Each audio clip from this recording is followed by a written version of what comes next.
Kecamatan Banjarmasin Timur membagikan cairan disinfektan kepada warga sekitar kawasan tersebut beisukan Senin 30 Maret 2020. Warga terlihat berbondong-bondong mendatangi kantor Kecamatan Banjarmasin Timur dengan membawa tank wadah banyu untuk mendapatkan cairan gratis pembunuh kuman tersebut.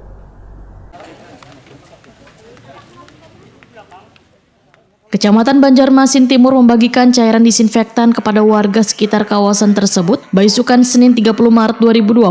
Sedangkan cairan disinfektan yang dibagikan ini merupakan bantuan dari PDAM Banjarmasin bekerja sama dengan Dinas Kesehatan Banjarmasin. Warga terlihat berbondong-bondong mendatangi kantor Kecamatan Banjarmasin Timur dengan membawa tank wadah banyu untuk mendapatkan cairan gratis pembunuh kuman tersebut.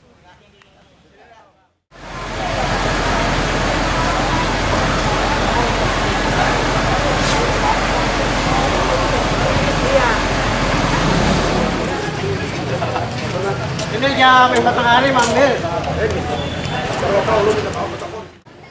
Camat Banjarmasin Timur, Ahmad Muzayin, Waitakoni Prima TV memadahakan mobil tangki dengan membawa tandon tersebut berisi sebanyak 3.000 liter nang siap dibagikan kepada warga secara gratis. Dengan dibagikan cairan disinfektan ini, maka diharapkan, ujar Ahmad Muzayin, warga dapat melakukan penyemprotan disinfektan di rumahnya masing-masing sebagai upaya untuk memutus mata rantai penyebaran virus corona di Banjarmasin. Jadi hari ini memang ada arahan dari gugus tugas kota COVID-19 terkait dengan distribusi disinfektan yang ada saat ini. Informasinya memang pergerakan sangat dinamis. Insya Allah kami siap untuk pelaksanaan kegiatan ini. Memang ini upaya pemerintah untuk mengantisipasi perkembangan corona yang ada di kota Banjarmasin. Pemerintah kota melalui PDAM, Dinas Kesehatan sudah bersama kami telah menyiapkan cairan disinfektan ini untuk dibagikan kepada masyarakat.